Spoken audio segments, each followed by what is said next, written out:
धन का अहंकार। लाहौर में दूलीचंद नामक एक करोड़पति सेठ रहते थे। उन्हें अपनी धन संपदा का बड़ा अहंकार था। यह दर्शाने के लिए कि मैं 20 करोड़ की संपत्ति का मालिक हूँ, उन्होंने अपने निवास पर 20 पताकाएँ लगा रखी थी।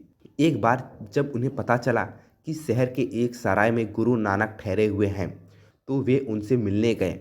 वहाँ उन्होंने गुरु नानक के चरणों में शीश नवाकर स्वर्ण मुद्राएं की एक पोटली उन्हें दे दी और कहा, आपकी और क्या सेवा करूं। नानक देव जान गए कि इस व्यक्ति को अपने धन का बड़ा अहंकार है। उन्होंने एक सुई देते हुए कहा कि इसे अगले जन्म में वापस कर देना।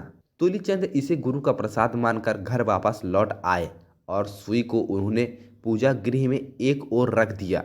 अकस्मात उनके ध्यान में आया कि गुरु नानक ने इसे अगले जन्म में वापस करने को कहा है, मगर यह भला कैसे संभव है।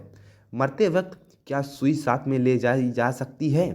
वे गुरु से पुनः मिलने तुरंत सराय में गए और उन्होंने कहा, अभी थोड़ी देर पहले आपने इस सुई को पुनः अगले जन्म में वापस करने को कहा था, मगर यह कैसे संभव है। मरते वक्त तो मनुष्य खाली हाथ जाता है। गुरुदेव ने कहा, दूलीचंद, जब मरते वक्त तू एक सुई को भी अपने साथ नहीं ले जा सकता, तब इतनी सारी संपत्ति कैसे ले जा सकता है।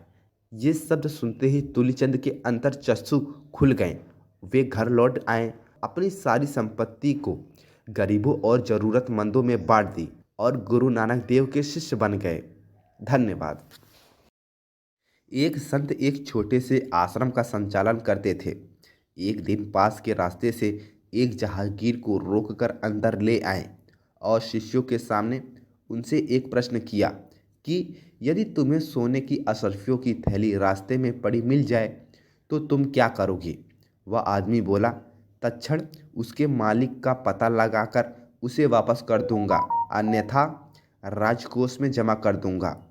संत हंसे और राहगीर को विदा किया और बाद में शिष्यों से बोले, यह आदमी निहायती मूर्ख है। शिष्य बड़े हैरान हुए कि गुरुजी क्या कह रहे हैं। इस आदमी ने तो ठीक ही कहा है तथा सभी को यही सिखाया गया है कि ऐसे किसी पराई वस्तु को ग्रहण नहीं करना चाहिए।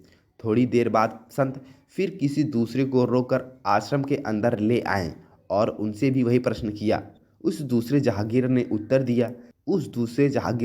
दिया, क्या मुझे नीरा मूर्ख समझ रखा है।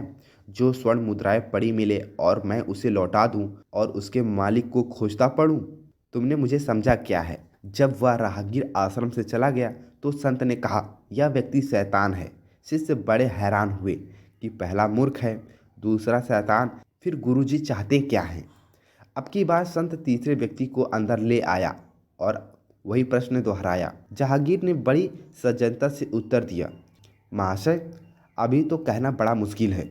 इस चांडाल मन का क्या भरोसा, कब धोखा दे जाए, एक क्षण की खबर नहीं। यदि परमात्मा की कृपा रही और सद्बुद्धि बनी रही तो लौटा दूंगा। संत बोले, यह आदमी सच्चा है, इसने अपनी डोर परमात्मा के हाथ में सौंप रखी है। ऐसे व्यक्तियों से कभी किसी प्रकार की कोई गलती नहीं होती और निर्णय भी गलत नहीं होते हैं।